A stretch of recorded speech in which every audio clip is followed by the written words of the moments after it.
Good afternoon to everybody. We want to thank Jeff and Hilary Dritz for sponsoring this Dvar Torah on Parshat Pinkhas.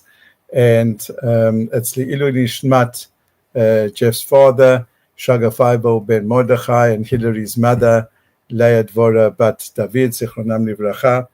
And may the Neshamot have an Aliyah Began Eden, amongst other things, b'schut the sponsorship of the Divrei Torah. What I wanted to do in this Dvar Torah, Parshat Pinchas, not speak about major things that are been happening in the world, not to speak about our Prime Minister's speech in Congress. Maybe that we'll do on Shabbat, but to speak about something quite important, that's the inyan of Hachnasat Orchim, and to see how it ties up with our Parsha, and to speak about the essence of the mitzvah of Hachnasat Orchim. It all starts off that towards the end of the Parshat Pinchas, the Torah tells us about various sacrifices that have to be brought on Shabbatot, on Rosh Chodesh, and on the festivals, on the Chagim. And we all know that on Sukkot, there was the greatest concentration of the 8 days of Sukkot. There was the greatest concentration, quantity-wise, of Korbanot.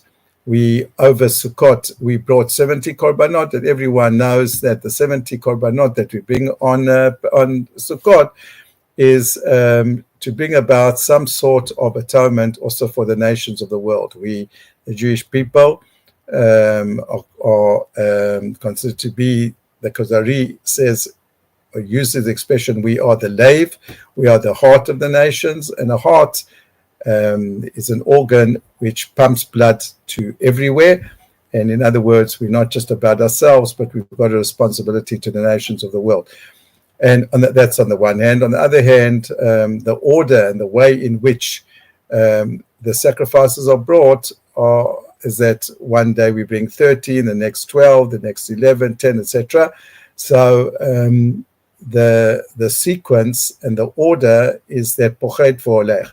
We start off with a large number, and what we do is we end off with a shorter number, a lesser number, and all that the Gemara explains is that as much as we bring korbanot as an atonement, but at the same time, what we do is we hope that the enemies of Israel, that they should diminish.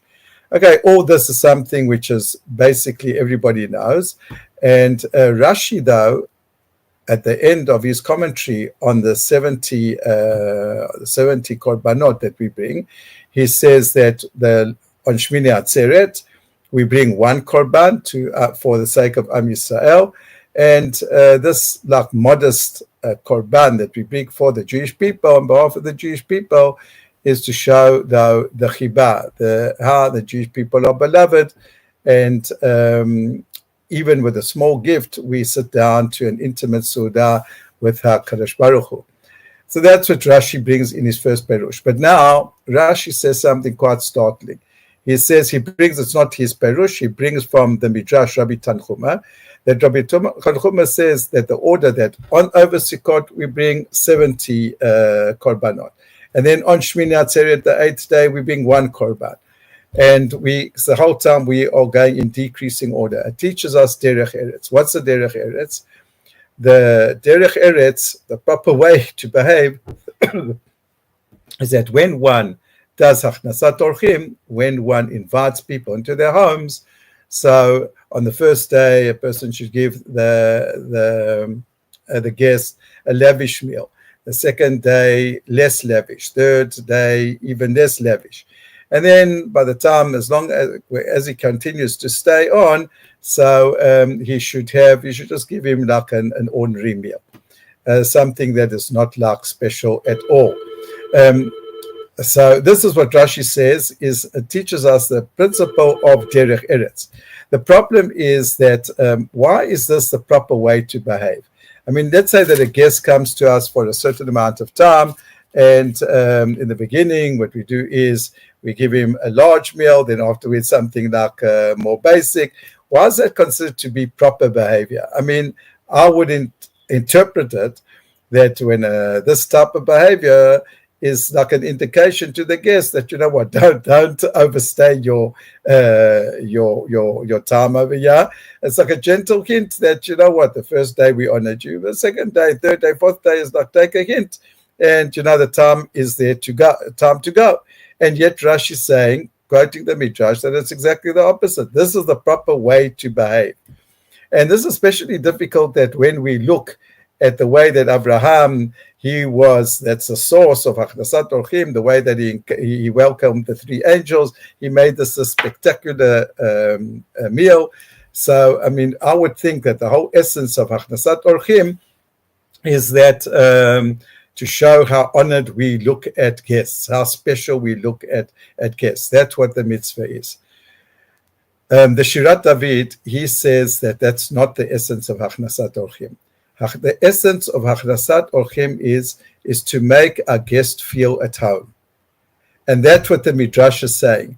When a person feels at home, even if he's got like a wonderful Eshet Chayil, so his wife doesn't make every single day like a lavish meal. A person has a nice meal at supper. Sometimes it's not so lavish. Sometimes it's just like laundry. The breakfast might be the first day, second day. Sometimes it's special. Sometimes it's kippur and eggs, etc. For the South Africans who know what I'm speaking about. But okay, but sometimes it's just a matter of porridge. So that's what it means to be at home.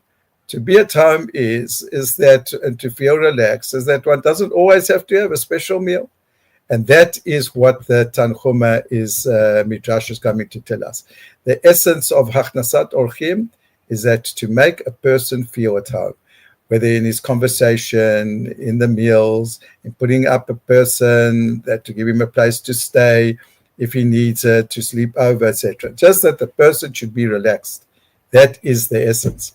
So that's what we learn from this inyan of the korbanot. It's not actually of going over the top in order to entertain and in order to show respect and kavod to our guests. Our guests. The whole inyan of Hachnasat Orchim is that a person can feel at home away from home. That he feels like this, that he doesn't have to, he can just relax and be at ease. So that's what the essence of the mitzvah is. Shabbat shalom lekulam.